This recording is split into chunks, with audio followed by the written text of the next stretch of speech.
हरियाणा में समगोत्र समगांव और पास के गांव में शादी एक बड़ा मुद्दा बना हुआ है। ग्रामीण परिवेश में भाईचारे के लिहाज से ये बात किसी भी तरह मान्य नहीं हो सकती, जिसके खिलाफ अब प्रदेश की बेटियां अपनी आवाज बुलंद करने लगी हैं। इसी कड़ी में हिसार के नारनौंद में हरियाणा की बेटी सोनिया दुहन ने संस्कृति बचाओ हरियाणा बचाओ खाप महापंचायत कर चंडीगढ़ पैदल कूच का ऐलान कर दिया है। इस महापंचायत में हरियाणा के हर कोने से खाप पंचायतें आई और उन्होंने समगोत्र समगांव और पास के गाँव में शादी के खिलाफ लड़ाई लड़ रही सोनिया दुहन का साथ देने का वादा किया और सोनिया को अपनी आवाज बुलंद करने का आशीर्वाद भी दिया। सोनिया दुहन ने इस मौके पर पत्रकारों से बात करते हुए क्या कुछ कहा, सुनिए। देखिए जी, जैसे कि मैंने पहले भी एक बार प्रेस कॉन्फ्रेंस करके मीडिया के साथियों के माध्यम से बताया था कि हम जो ये हरियाणा की संस्कृति है इसको खराब करने के लिए जो सरकारें अपनी चालें चल रही हैं, वो आज 1 नवंबर जो कि हरियाणा दिवस का दिन है, इस दिन हरियाणा बना था और एक ऐसी संस्कृति के तौर पे बना था जिसका उद्देश्य भाईचारा था। हम हजारों सालों से एक ऐसी संस्कृति में जी रहे हैं जो अपने भाईचारे पे डिपेंड करती है। भाईचारा मतलब एक गांव में जो सारे लोग रहे हैं वो हर आपस में चाचे ताऊ भाई बहन चाचे ताऊ ताई दादी ऐसे होते हैं। ऐसे ही जो समगोत्र है उसमें जितने भी लोग हैं वो सारे लोग आपस में रिश्तेदार हैं, मतलब बहन भाई हैं, चाचे ताऊ हैं, दादे हैं या महिला है तो वो उसके हिसाब से नाते हैं। ऐसे ही जो हमारे गुआंढ हैं, गुआंढों में जो सीम लगते हुए गुआंढ हैं, वहाँ हमेशा एक परंपरा चली है, आपस में हमने न्योंदे निंदार करे हैं। न्योंदे निंदार का मतलब होता है एक दूसरे के सुख दुख ब्याह शादी हर जगह जाना, मतलब वो हमारे गांव जैसी ही चीजें होती हैं जिनसे न्यू क्या करें भाई, जिस गांव गलत डोला मिला उस गांव में और उस गांव में दूसरा गांव में कोई फर्क नहीं होता। जैसे कि मैं पेटवाड़ गांव की बेटी हूं और मेरे से जिन गांव की सीम मिलती है, जैसे मेरे से खांडा की सीम मिलती है, बकलाना की, उगाड़न की, नारनौंद की, तुराना की, पाली की, ऐसे कई गांवों की माजरा की सीम मिलती है। मुझे पेटवाड़ में और इन सारे गाँव में कभी भी अलग नहीं देखा जाता। जब कोई बारात हमारे यहाँ से जाती है वो इन सारे गांव की और इस गोत्र की और उस गांव की 36 बिरादरी की ध्यानियों को, ध्यानी मतलब जो बाण बेटी हैं जो वहां पे ब्याही गई हैं उस गांव में जहां बारात गई है, उसको मान के आते हैं। तो इन सारे गांव में शादियां कैसे हो सकती हैं? इसके साइंटिफिक रीजन भी हैं, आप सब लोगों को पता है। हमारे पास लिखित में बकायदा सारी चीजें हैं कि क्यों इन सारी चीजों में, इन तीनों चीजों में शादियां नहीं होनी चाहिए। और जब स्टेट एक्ट हो सकता है भाई, मैरिज एक्ट में संशोधन करना, उसे बनाना ना बनाना ये स्टेट की जिम्मेवारी है, तो आज तक कानून क्यों नहीं बना? इतने लंबे समय से हमारे खाप की सरदारी को बदनाम किया गया कि ये ऑनर किलिंग करते हैं, ये तो इसलिए ये करवाना चाहते हैं। अगर ये एक्ट बन जाता, इनको क्या जरूरत थी ऑनर किलिंग की? क्यों होती है? क्यों वो 2003 में करोड़ा कांड होता? क्यों ये जरूरत आती?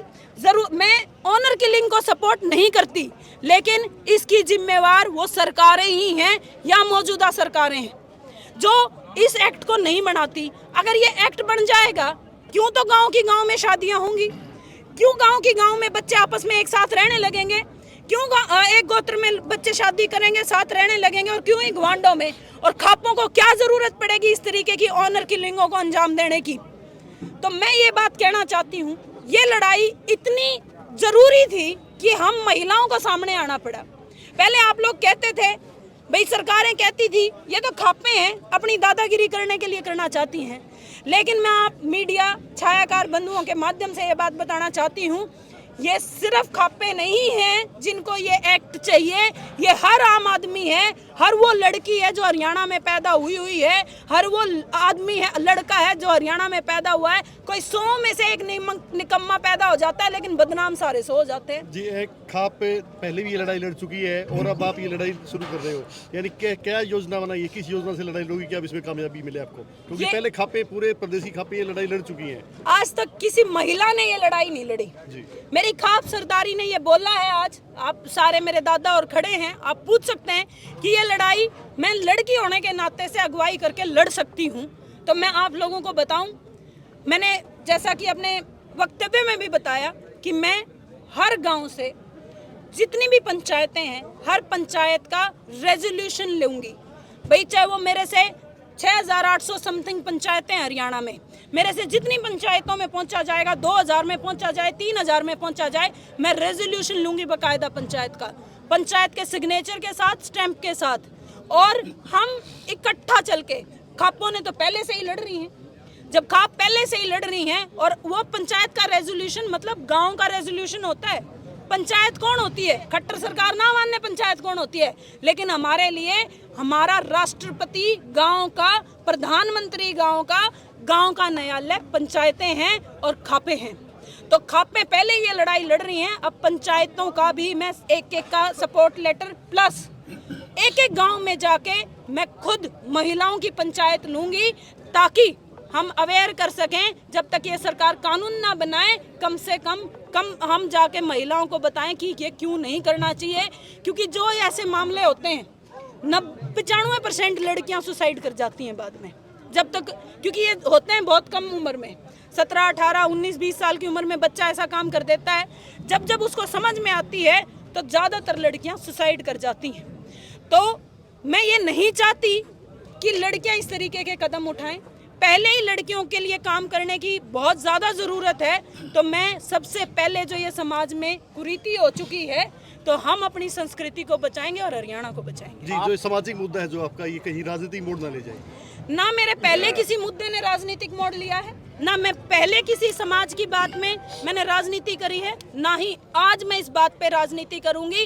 राजनीति करने वाले 5 साल वोट मांगते हैं, समाज के लिए ऐसे धूपों में पैदल नहीं चलते हैं, समाज के लिए जाके ऐसे छेड़छाड़ मंत्रियों का विरोध नहीं करते हैं। मुझे मेरे समाज के ऊपर राजनीति करने की ज़रूरत नहीं है, बल्कि मैं अपने समाज के ऊपर राजनीति छोड़ जरूर सकती हूँ। आप हरियाणा की बात कर रहे हो, सेम विलेज सेम गोत्रा बैन होना चाहिए, लेकिन हरियाणा में सिरसा भी आता है, वहाँ पर गाँव में शादी हो जाती है, उसके बारे में आप क्या कहेंगे? देखिए, मैं 18वीं सदी की बात नहीं कर रही हूँ, ना ही मैं रिजल्ट बात कर रही हूँ। जहाँ एक खेड़ा नहीं है, कई दादाओं का खेड़ा है। गांव का मतलब होता है एक दादा का बसाया हुआ गांव। मैं ठीक तो कह रही हूँ दादा? एक दादा का बसाया हुआ गांव, उसका एक खेड़ा होता है। लेकिन सिरसा में, फतेहाबाद में, ऐसे बहुत सारे, या नूह मेवात में हमारे मुस्लिम भाई हैं, वहाँ ऐसा नहीं हो सकता। और सिरसा फतेहाबाद में इसलिए नहीं हो सकता क्योंकि ज़्यादातर लोग राजस्थान में अलग अलग जगहों से आए हैं और उनके कई खेड़े हैं, अपने अलग अलग खेड़े, मतलब अपने अलग अलग दादा हैं, जिसको हम पूछते हैं, हरियाणा में खेड़ा पूछता है। तो अलग अलग खेड़े हैं, उस गांव का एक खेड़ा नहीं है। जहां ऐसा होता है वहां हमें कोई एतराज नहीं है। हम प्रैक्टिकल समाधान चाहते हैं। लगभग 15-16 जिलों में ऐसा नहीं होता है, हम उनके लिए ये बात चाहते हैं। और कानून में एक्सेप्शन बहुत सारी चीज़ों की होती है।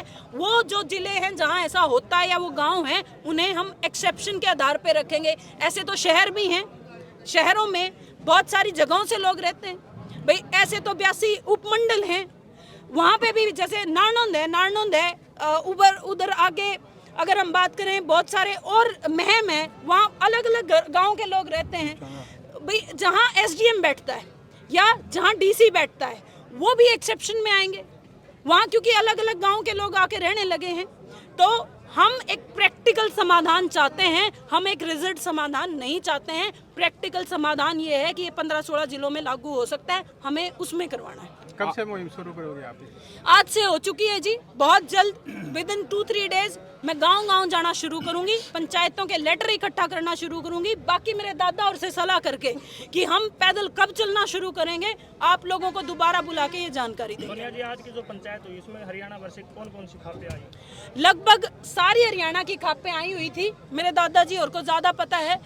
80 के आसपास खापों के सिग्नेचर हुए हैं, 80 के आसपास खापें पहुंची हुई थी। और हमने ये बड़े शॉर्ट नोटिस पे ये पंचायत रखी थी, और हम जितनी खापों तक पहुंच पाए थे, 90% खापों की आज यहाँ हाजिरी थी। दैनिक सवेरा के लिए हिसार से कुलदीप सिंह की रिपोर्ट।